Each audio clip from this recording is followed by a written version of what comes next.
So today we're going to be reading chapter 6 in Poppy and Rye by Avi. This chapter is titled Rye. So as you can probably make a prediction, they're going to be focusing on that one main character that we have had so far in this book. And this one, chapter 6, Rye. The pondside meeting with the beavers had infuriated and humiliated Rye. So now Rye is mad and embarrassed. Infuriated meaning mad, humiliated meaning embarrassed. It wasn't only the beavers that had upset him, it was all that talk about his brother Ragweed. Rye loved his elder brother a lot, admired him, looked up to him. But if Ragweed wasn't teasing Rye, he was lecturing him, telling him the best way to do something, saying Rye was doing something wrong. Rye chafed under such treatment, despised it. So despised it means really hated it. So there were times Rye was quite sure he hated Ragweed too. It seemed that no matter what he did, his whole family, mother, father, brothers, and sisters, were holding Ragweed up as the best. Rye was sure they were always comparing him to Ragweed, unfavorably. As far as Rye was concerned, it wasn't fair. I'm not Ragweed, he continually reminded them. I'm me. It didn't help that Rye and Ragweed looked so much alike. Though a few months younger than Ragweed, Rye was just as long and thin and had the same sharp, penetrating, gazed, and noble nose. The way most knew how to tell the brothers apart was a small notch in Rye's right ear. But whereas Ragweed was blunt, even cocky, that meant saying exactly what's on his mind, as we remember in the book Poppy, Ragweed was very much like that. Rye was considered the more thoughtful mouse, something as a dreamer, a romantic, Clover said, with a wistful shake of her head. Rye often wandered nearby meadows where he liked to fling himself under a flower and daydream of romantic adventures. When he returned, flower in paw, and was asked what he'd done, he replied, "Oh, nothing. Some thinking, I suppose." "But what are you thinking about?" "Today, oh, the sky, the clouds, and flowers." It was only when Ragweed left home that Rye came into his own. Now he was the eldest of the children at home. Now the younger ones looked up to him. Now his parents called upon him to do things. His opinion was asked. He was heard. Yet even as that happened, Rye feared something would remain that way only until Ragweed returned. Hadn't Curly Dog said as much when Rye tried to speak to the beavers?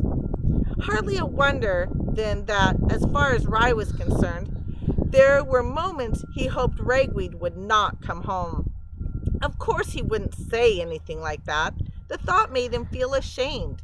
It seemed unnatural and sinful.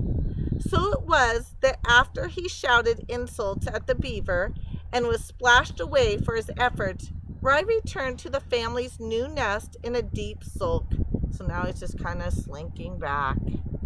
To make things worse, no one seemed to understand why he was sulking. Sulking like pouting. "What's the matter with Rye?" one of his younger brothers asked Thistle. "Just daydreaming." "He's always daydreaming." Later that day, Valoran called upon Rye to join him while he went to forage for food. A reluctant Rye heaved himself up and went along. So now the dad's asking him to go and look for food. Forage for food means to go look for food. So reluctantly, meaning doesn't really want to, but he's going to. He went along. Father and son went out behind the boulder and took a path that led them to an old patch of sunflowers. The flowers had been planted years ago by humans, or so the mice believed, and sunflowers had grown upon that spot ever since. The great round yellow blossoms, like so many tethered suns, nodded and bobbed. Even better, as far as the mice were concerned, it was a fine place for sunflower seed gathering. Rye and Valoran had gathered a fair pile of seeds when Valoran asked, "What's the problem, Rye? You're acting kind of droopy." "Oh, never mind," Rye mumbled. "You sure?" Well, yes. Rai, who always assumed no one would listen to him, found it hard to express himself. In that, he wished he were more like Ragweed. Ragweed always told everybody exactly what he was thinking. Valoran sat down, leaned against a stump, put a blade of grass in his teeth, and adjusted his arms behind his head. This business of the beavers, the brook, and all they've done is upsetting. It is. Still, the family has done pretty well considering. Of course, your mother has been grand. Always is. You do know what a fine mother you have, don't you, son? Lovely creature, he murmured. Truly lovely. I suppose, Rai said. He sat down next to his father. Truth is, Valoran continued, with a rueful shake of his head, it doesn't seem like there's much we can do. Beavers are big and powerful. They don't want to listen to us. I'm just hoping they stop building. Now, of course, Valoran's voice trailed off. Of course, what? Rai asked. Valoran threw the grass blade away and reached over to their seed pile. He looked it over, selected a seed, polished it against his chest, then took a bite. What? Rai prompted. Oh, Valoran finally said, your mother doesn't say, though it does slip out now and again. I'm fairly sure she thinks that when Ragweed comes home, he'll solve everything. He contemplated the seed in his paw, so now he's looking at it. Rai stiffened. Do you think so? He asked, ready to bolt up and walk off. Nope, his father said. He took another bite of the seed and chewed thoughtfully. You don't? Asked Rai, taken by surprise. Why? Instead of answering, Valoran remained quiet and stared off into the distance. Now and again he nibbled at a seed. Well, son, it's a big world out there, full of possibilities, dangers. Your brother isn't shy. He likes getting into things. Seems to me, if he was coming back, well, he'd have done it by now. There was a tremor in his voice. Shocked, Rai looked down. Do you think something happened to him? He asked. Something in his world shifted. At first, Valoran only nodded. It took a moment for him to speak. Don't know for sure. Of course. Do I? There was another pause. Well, I've got this bad feeling. But that would be awful, Rai said, gazing at his father's sad face. Yet had he almost wished for it? Yep, it'd be pretty sad, all right, his father said. Do you think, Rai said, should I go and look for him? And here's a picture of Valoran and Rai sitting there on the ground. The dad has a sunflower seed in his hands. You can see all the sunflower seeds down below as they're sitting there talking. So think about the conversation that that they're having about Ragweed, that Rai and Valoran are having. Rai, as we've heard, Rai has mixed feelings about his brother Ragweed.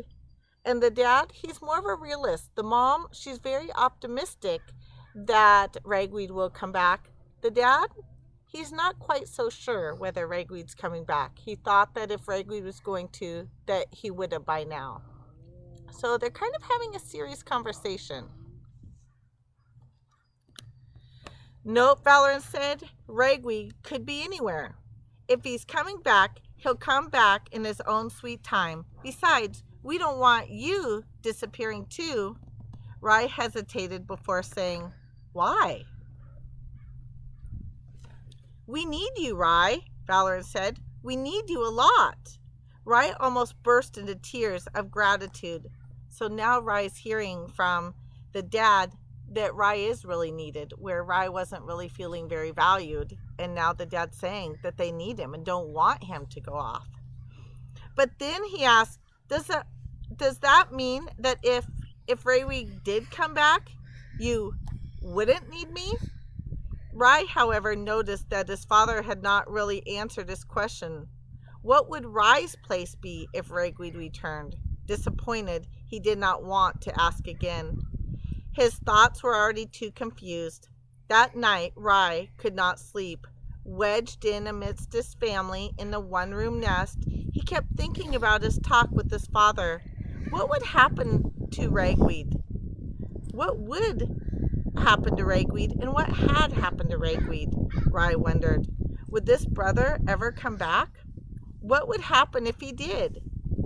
In particular, Rye wondered what would happen to him if Ragweed came home. Would he be ignored again? The more Rye thought about it, the more unappreciated he felt. He forgot how wonderful it had been when his father had talked to him mouse to mouse. Instead, he thought, Pa was telling me not to go off only because Ragweed is gone. It was but a matter of moments before Rye was saying to himself, who pays attention to me? He answered his own question quickly. Nobody. Perhaps, he thought, it would be good if he went off to look for Ragweed. When he found him, he'd tell him his brother he was needed at home. Then Rye could go off and have his own adventure. On the other paw, Rye thought, if he could not find Ragweed, but could discover what had happened to him, he could bring that news to his family. Not only could they be at rest with the matter, he could take his permanent place as the eldest children at home. In the middle of the night, the whole nest was asleep, except Rye.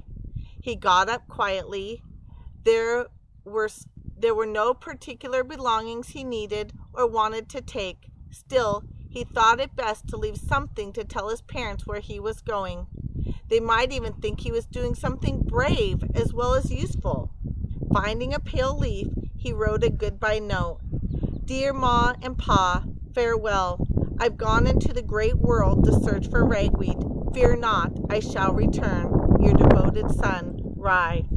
So here is their little nest with all of the mice sleeping. There's Rye. There's a leaf that he's writing his message on. The message that says, Dear Ma and Pa, farewell, which means goodbye. I've gone into the great world to search for Ragweed. Fear not, I shall return. Your devoted son, Rye. So he's writing that on the leaf for the mom and dad. Okay. Rye took a deep breath. The night was balmy, sweet with the smell of growing things. The moon appeared calm in a velvet black sky. The grass was soft beneath his toes. The whole world seemed full and ripe. Rye's slim chest swelled with emotion. Oh, to have something important happen to him at last. Oh, to be noticed, to be told by someone, Rye, how glad I am to see you. Yet, was he, Rye, kept wondering, doing the right thing by going? So he's wondering, am I doing the right thing by going? Am I not? He's unsure. He wants people to be proud, notice him, but it's scary to go out on your own. I'm doing it for the family, he told himself. It was nothing to do with me at all. With that thought firmly embedded in his heart, Rye set off. He was heading due east. So that is the end of chapter 6. The questions that go along with question 6. There are 2 questions. I'm going to try to have 2 questions each time. So whether they're questions that you think about or questions that you're writing down in your journal or on a piece of paper that you're keeping in your reading folder. So the first question is, what character traits did Avi share about Rye? So as we think about character traits, and we've been working on that all throughout the years, what character traits describe Rye? So, and that can be, you can use just this chapter, which Avi describes Rye a lot, or you can even go back to previous chapters. The next question is, what was Valoran and Rye's conversation about after gathering sunflower seeds? So when they were sitting down under the sunflower seeds and the dad was polishing off the sunflower seed and taking a bite of it and kind of admiring looking at it, what was Rye and Valoran's conversation about? Those are the 2 questions for this week. And then next week on chapter 7 will be called, let me get there, Mr. Castor P. Kanad and Company will be chapter 7 next week.